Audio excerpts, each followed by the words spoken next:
Olá, sejam bem-vindos a mais um Conversas Financeiras. Hoje teremos como tema o planeamento intergeracional, até gostar de dizer intergeracional, e eu e o nosso amigo Jamie vamos aqui falar um bocadinho sobre isso.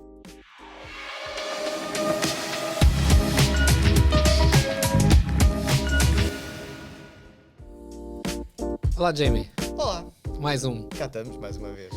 Vamos lá, mais um Conversas Financeiras. É verdade, já há muito tempo que não gravávamos um episódio e temos. já fazia falta. Vamos começar a gravar aí uns para estas coisas não caírem no esquecimento. É isso. E hoje trago-te aqui uma coisa chamada planeamento intergeracional. É uma palavra que deves dizer 5 vezes seguidas. Eu por acaso não estava a olhar para aqui, mas até dava jeito de tivesse escrito aqui essa parte, que era para não me engasgar.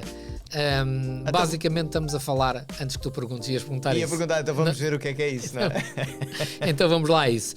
Olha, basicamente aquilo que estamos a falar é a transmissão de bens e ativos entre gerações. Portanto, entre filhos e pais, entre pais e filhos, entre eventualmente avós e netos. Algumas consequências de não... O meu foco é algumas consequências de não se olhar para isto no seu devido tempo. Muitas das situações complicadas que se encontram em famílias em termos de até disputa familiar, okay? Problemas entre filhos ou netos ou qualquer coisa, deriva muito daquilo que eu considero que é uma falta de comunicação. E a comunicação é a base aqui na transmissão do património de alguém para outra geração. Nós estamos a falar aqui, resumidamente, mais acerca dos chamados baby boomers, que são aqueles que nasceram entre 46 e 64, quase que me apanhavam, quase que era baby boomer, e que estarão agora na casa dos 180, entre os 60 e 80, portanto 60 e tais, 70, e que estão prontos a largar o seu património e a passar à geração seguinte, e que vai acontecer, por exemplo, no Canadá, está previsto que até ao final de 26, portanto 2026, com retroativo já desde 23 e 24, portanto não será só este ano, é um acumulativo destes 3 anos, passa $1 trilhão. Uau. Okay? Portanto, não é muito dinheiro. Muito dinheiro, não é 1 milhão, não é 1 bilhão, que são 1.000 milhões, são 1.000 bilhões. Uau. E, portanto, isto é muito ativo, é muito dinheiro, e prevê-se que continua a passar até 2000 e qualquer coisa, 2030 ou 2040 e tal, possam ser passados de entre 84 a 124 trilhões. Ok, pronto. Força. Vou só fazer aqui uma pergunta, Força. só para esclarecer um bocadinho. Portanto, quando estamos a falar deste planeamento intergeracional, é difícil dizer esta Bingo. palavra. Este planeamento, basicamente, está a haver um problema porque eu julgo que as pessoas presumem que eu morro e tudo o que eu tenho vai passar ao meu filho, automaticamente, e não preciso de fazer nada. E pois. É essa a ideia que está errada, não é? Essa é uma das ideias que está errada, ok? Primeiro, assim, se houver esposa e marido, em princípio passa primeiro para o cônjuge e depois até que passará à segunda morte, passará para os filhos. Portanto, estamos aqui a entrar um bocadinho no direito, mas também faz parte do Financial Planner saber ter umas ideias sobre isto, sobre a parte de direito, e portanto irá passar primeiro para o cônjuge, mas não é só o facto de passar ou não passar para eles, e é isso que eu chamo a atenção. Aqui o planeamento tem a ver, por exemplo, com a parte fiscal, porque muita gente pensa, ok, eu vou deixar isto, vou deixar 1 milhão e quando dá conta deixa meio milhão, ou pensa que deixa 10 milhões e deixa só 5, porque há uma forte componente fiscal de capital gains, que havemos de fazer um só sobre capital gains, conversas financeiras, e também de inclusão de rendimentos à morte, porque o governo entende, o CRA entende que tu dispões de todos os teus ativos ao fair market value, portanto ao valor de mercado, no dia em que tu vens a falecer. E portanto nesse dia, se tinhas uma coisa que custou 10 e agora vale 50, tens uma mais-valia e vais ser tributado por isso. Okay? Mas vamos falar disso, lá está, os capital gains, vamos arranjar só um para isso. Não só na componente fiscal, e que as pessoas pensam, e mal como tu dizes, enganam, só pensam que deixam X milhões aos filhos e deixam muito menos, mas acima de tudo, o que é que se deixa? Vamos lá ver, para já, se não tens um testamento, chama-se intestate, portanto a pessoa morre sem um testamento, nada é definido, vai-se ter que encontrar uma maneira legal, nomeadamente através do juiz que designa quem é a pessoa executor que vai tratar disso e, eventualmente, como é dividida alguma coisa. E, portanto, o testamento é um dos documentos que ressalta logo à vista quando nós falamos de planeamento intergeracional. Está bem? Agora ia gente. Se não houver um testamento, demora muito mais, é muito mais complicado e eventualmente até as coisas podem não ficar definidas como a pessoa quer. Ou seja, eu quero deixar 10 ao filho e 10 à filha. Se não houver planeamento, eu garanto que o filho e a filha não vão receber a mesma coisa. E porquê? Porque, por exemplo, erradamente, a pessoa tem $500 mil em RSPs e tem $500 mil de uma casa de arrendamento ou de uma cottage. E pensa, olha, a cottage fica para a filha porque ela gosta de ir para lá com os netos e ele até nem liga nenhuma àquilo, deixa-lhe usar RSPs. Ok. Em termos de tributação, é diferente. Pois. Ok? Se houver problemas de liquidez e a herança não tiver liquidez, por exemplo, vão buscar a pessoa que ficou com o RSP, o CRA vai bater à porta da pessoa que ficou com o RSP, só você recebeu um RSP, está registado com o governo, há registros, e portanto, a herança do seu pai deve aqui $100 mil, você é que tem que pagar. Mas a minha irmã tem ali, pronto, eu não quero entrar muito em detalhes, estou só a dar estes exemplos, que é para a gente perceber que o planeamento passa não só pela área fiscal, mas também por deixar uma herança igual aos seus filhos, ok? Depois é assim, se as pessoas planearem a sua vida, por exemplo, homens de negócio, conseguirem planear e conseguirem reunir com o financial planner e eventualmente depois com o advogado ou com o contabilista, estamos a dizer que a pessoa pode utilizar instrumentos perfeitamente legais, como a State Freeze, que não vamos também explicar aqui hoje, mas é assim, basicamente é fazer o freeze da herança, das valias que ele tem, para ser calculado os capital gains a essa altura, e não depois quando ele vem a falecer passado 20 anos ou 25, que irá ser muito mais, não é? Em termos de impostos, e portanto há a possibilidade de utilizar esses instrumentos financeiros, e não só instrumentos legais, para distribuir equitativamente aos filhos aquilo que se quer transferir. E é aqui que falha tudo. É a comunicação. Falha muito a comunicação entre um pai por razões que não são bem claras, culturais completamente também, na minha opinião, mas não estão definidas assim, não estão muito estudadas, o diagnóstico não estava muito feito, mas por exemplo, inclusive na comunidade portuguesa, que é a maior parte dos meus clientes, há muito esta relação, o pai não partilha muita informação com os filhos, e desculpem-me quem partilha, e ainda bem que partilham, mas maioritariamente não partilham, ou vão partilhar numa idade já tão tarde que já não há muito a fazer em termos de planeamento. Okay? Eu apanhei pessoas que o meu pai tinha cá, tinha. E você era a beneficiária. Mas eu não fazia ideia, até me falta o ar, até me está a faltar o ar de saber, tinha tanto dinheiro. Portanto, as pessoas ficam, será que o pai não queria que a filha soubesse que tinha tanto dinheiro, com medo de o gastar ou de lhe pedir ou qualquer coisa? Não vamos especular por aí, ok? Mas o que é certo é que as pessoas ficam totalmente surpresas. E ficam totalmente surpresas em termos de pagamento de impostos. Há um caso a seguir a Oakville, como é que se chama? Burlington? Que se pode falar nele porque é público, foi a própria pessoa que apresentou. Aliás, se quiserem pesquisar, vão ao Google e põem Burlington Case, CRA. E as pessoas ficaram totalmente surpresas porque tinham uma cottage, queriam ficar com a cottage e pensaram que a cottage não iria pagar impostos. Depois, quando falaram com o executor, contabilista, não, mas a cottage foi comprada por 100, vendida por 1000, tem um capital gain de 900, e é sobre esse dinheiro, 50%, que vai pagar imposto, e originou, vamos supor, não interessa, uma conta fiscal de, por exemplo, $300 mil. Não faz mal nenhum, os pais deixaram RSPs, e a gente vai pagar os RSPs e pagamos isso. E depois vem o taxman e pipipi, parou. Mais uma vez. Desses 300 mil vão ser incluídos no tax return, no last tax return, portanto, na última declaração de rendimentos da pessoa. Há aqui exclusões, quando passa para a mulher e tal, mas pronto. Assim, grosso modo. Então, eles dão-se conta de que não só têm $500 mil para pagar, por exemplo, de impostos sobre a cottage, assim como não conseguem utilizar todo o dinheiro disponível, tinham RSPs. Pronto, agora ficam sem usar. São as tais surpresas que as pessoas depois não estavam à espera. Mas há formas de, antes que aconteça o pior, né? Antes que a pessoa realmente passe para o outro lado, há formas de tentar fazer com que não haja tantos impostos a pagar, que há formas de, por exemplo, passar uma propriedade para os filhos, ou, não sei, estou aqui só a perguntar, tu é que és o especialista.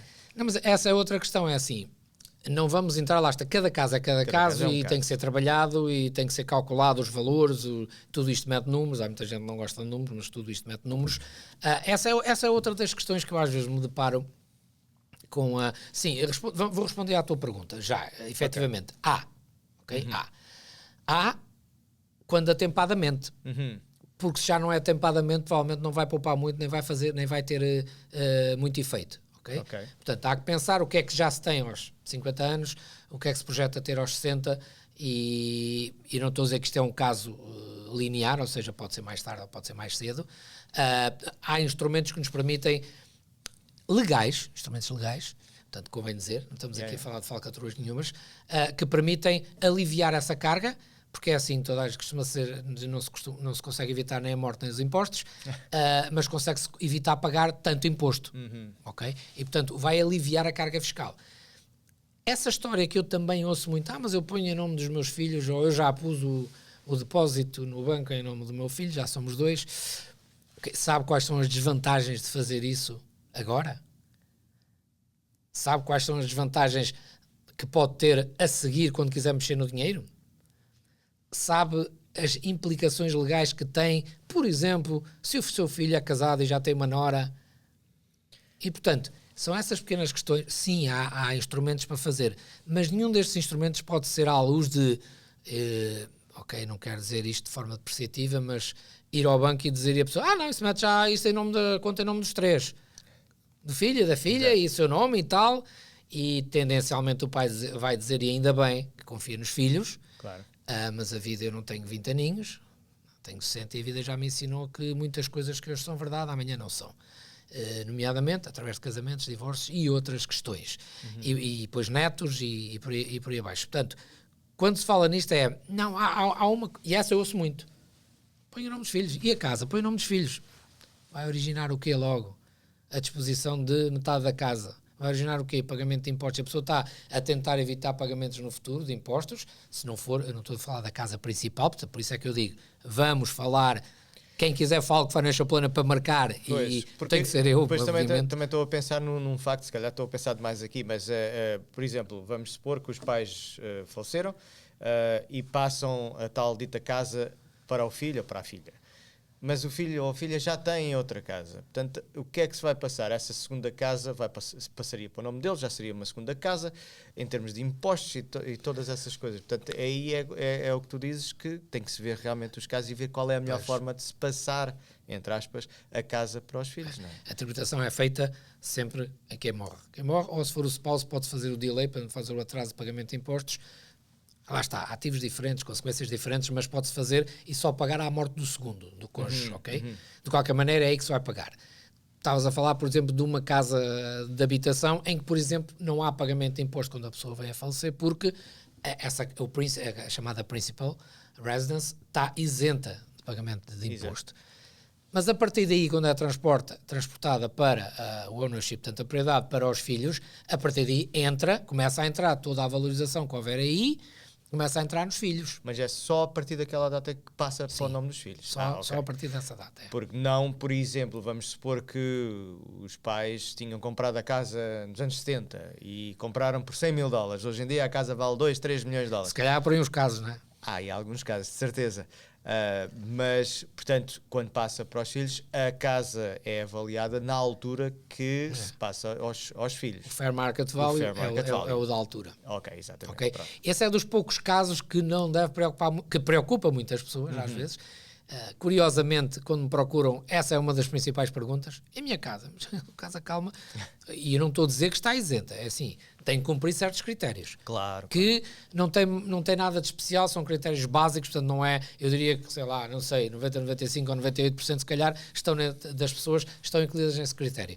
Mas não pode, como eu também já vi, dizer, não faz mal porque eu meto na minha casa de campo ou de arrendamento e vendo a de arrendamento e meto a isenção e depois quando vender a minha, meto a isenção na minha. Não há períodos concorrentes. Se tu apelares para uma isenção numa casa de arrendamento, mas que tu consegues metê-la como habitação permanente, sei lá, de 2000 a 2010, então quando vendes a outra casa que passou a ser principal residence, não vais ter isenção nesses anos, porque já beneficiaste da isenção desses anos. Porque há muita gente, eu já ouvi isso também, e que falamos, e que me dizem, mas a mim disseram-me, eu posso pôr qualquer casa como habitação principal, desde que, sei lá, vou dar um exemplo, não é?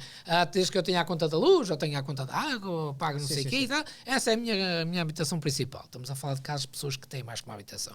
E, portanto, eu quando vender, ponho essa residência como principal, tenho lá a conta da luz, ou a conta do gás, ou o que eu quiser. Não estou a dizer que isto é válido, calma, estou a dizer o que me dizem. E então, depois não pago imposto. Ok, se meteu isenção nessa casa de 2000 a 2025, a partir daí, esse prazo não pode ser utilizado para a sua casa, que é a mesma principal.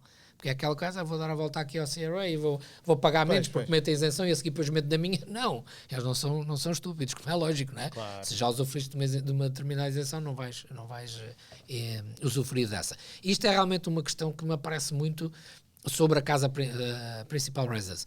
É aquela que menos preocupa. Preocupa mais RSPs, e não estou a dizer que um RSP é mau, desde que tenha sido feito como deve ser, já usufruiu dos benefícios fiscais e depois vai pagar, se calhar pode ser outro assunto de outra conversa, eu também os defendo, mas preocupa mais isso, preocupa mais, por exemplo, ações shares, ações de uma sociedade. Eu ainda há dias tive um senhor que me dizia, já em final de carreira, numa empresa, que dizia, mas agora o que eu vou fazer? Se calhar vou vender isto, mas quem quer isto? Se calhar os meus concorrentes vão atrás dos meus clientes, para que é que eles vão pagar pela minha empresa? Pois, mas a sua empresa vai ser calculada, se ele falecesse hoje, baseada nos livros contabilistas que tem, naqueles clientes que tem hoje. E se calhar a empresa vale 2 milhões e pode ser que daqui a 2 anos, se ele fechar, por exemplo, eu não consegui vender. Se calhar só vale menos. Vale, mas vamos ver se o CRA vai calcular baseado em quê. E, portanto, são tudo questões, e volto a dizer, para transportar. Eu tenho uma empresa que vale 1 milhão e vou deixar aos meus filhos. E quando dá conta, não deixo 1 milhão. Às vezes não deixo o meio, deixo menos, e mesmo esse ainda vai ser tributado a 50% da mais-valia. E, portanto, a ideia deste podcast sobre planeamento intergeracional tem a ver com alertar as pessoas para conversarem. Primeiro, conversarem em família, perceber se os filhos querem ficar com o negócio, perceber se os filhos têm a noção de que existem estas contas ou aquela. Haverá questões familiares que inibirão de falar disso ou não quererão falar dessas questões. Eu aconselho, falem com o Financial Planner, tragam-no a casa, convidem para uma reunião conjunta. Exato. O Financial Planner avisa dos problemas que podem existir a posteriori, se não for feito agora já uma espécie de acordo e dizer assim, ok, eu fico com isto, tu ficas com aquilo, há este dinheiro assim, mas pode acontecer isto assado, e a coisa fica mais soft, fica mais leve, não há um conflito, até porque está lá outra pessoa. Exato. Ias perguntar alguma coisa? Não, estava só a pensar, sugeres que a pessoa faça uma reunião, por exemplo, com o Financial Planner primeiro e depois faça uma reunião, vamos lá, de família com o Financial Planner? Para aquelas pessoas, eu estou só mais a pensar naquelas pessoas que realmente têm assim um bocadinho mais, não têm tanta vontade de estar a falar da parte financeira, ou querem saber exatamente aquilo que vão dizer aos filhos e às noras, aos netos, seja lá quem for. Se calhar, não sei, estou aqui a perguntar se não será uma melhor ideia primeiro, ok, vamos sentar, falar com o Financial Planner e depois a partir daí sentar-se e dizer assim, ok, olha, já falei com o Alexandre e agora vamos falar todos em conjunto e vamos ver quais são as conclusões. Até porque ao dar conhecimento aos pais, ao pai e à mãe, vamos supor que a reunião com o pai e com a mãe, ao dar conhecimento do que é que pode acontecer, eles geralmente vão transmitir à geração seguinte, aos filhos, vão transmitir já com algum conhecimento. Vocês não estão de olhos fechados, já sabem o que é que vai acontecer à empresa, aos RSPs, à Corage, à casa de arrendamento, o que é que pode acontecer, e então quando falam com os filhos já vão informados e capacitados para dizer, mas que o seu filho disser, não, isso não sei o quê, ele diz, mas olha, o senhor disse-me que se calhar aqui vai pagar por isto ou por aquilo.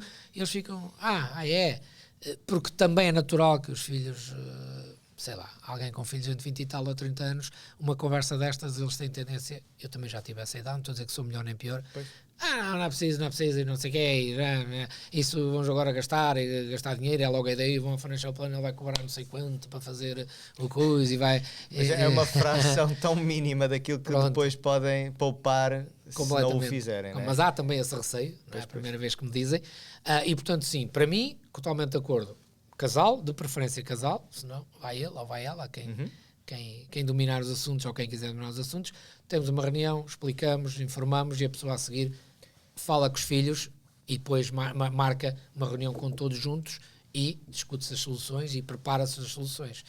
Uma das coisas que acontece muito, Jamie, e eu recebo muita gente para fazer, quero fazer uma pausa de seguro de vida. Eu vou falando, até vou fazendo aquilo mais devagar para permitir que haja comunicação, a tal comunicação que falta. E depois descobre-se que afinal a pessoa tem um filho com uma deficiência. Okay? Que tem o Disability Tax Credit e que não está a usufruir do RDSP ou de outros benefícios quaisquer.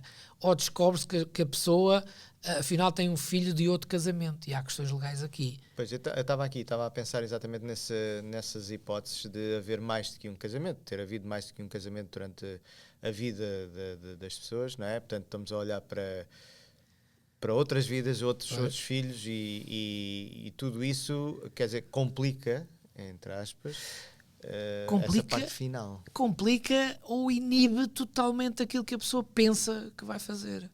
Isto pronto, quando eu morrer, ela é meu filho, vai lá, vai provar que é meu filho, recebe a primeira mulher, recebe X, e eles dividem isto tudo e tal. Não é assim. Pois. É bem diferente. Okay? É um dos casos, muitos casos de estudo são precisamente sobre blended families. Blended families. E, portanto, precisamente precaver o que é que se deixa a quem. E volto a dizer, o testamento, o will é um documento fundamental para isso.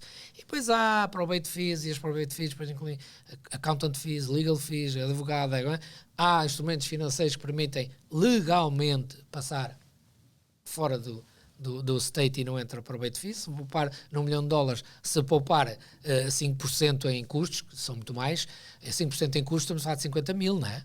Já é bastante. Já valeu a pena, que não é o caso de ter que financial planner e perguntar algumas coisas, não é? E não é muito difícil entrar a SPIs e casas e uma casa de arrendamento, na comunidade portuguesa tem muito, ou uma pequena empresa e um pequeno pavilhão, uma pequena loja, não é muito difícil chegar a esses montantes. Portanto, a mensagem que eu gostava de deixar mesmo hoje era mesmo essa. Conversem, comunicação. Primeiro, e de preferência, se for o caso, marido e mulher.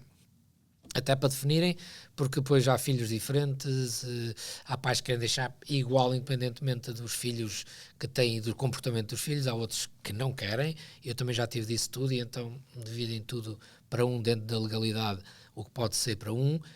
Portanto, conversar a marido e mulher, e depois marquem com o financial planner, conversem com ele para mostrar o que tem e o que é que pode acontecer ao que tem, e depois então, família, vamos lá reunir, de preferência com um jantar, que é sempre amolece sempre mais as coisas e reúne a família e discute estas coisas.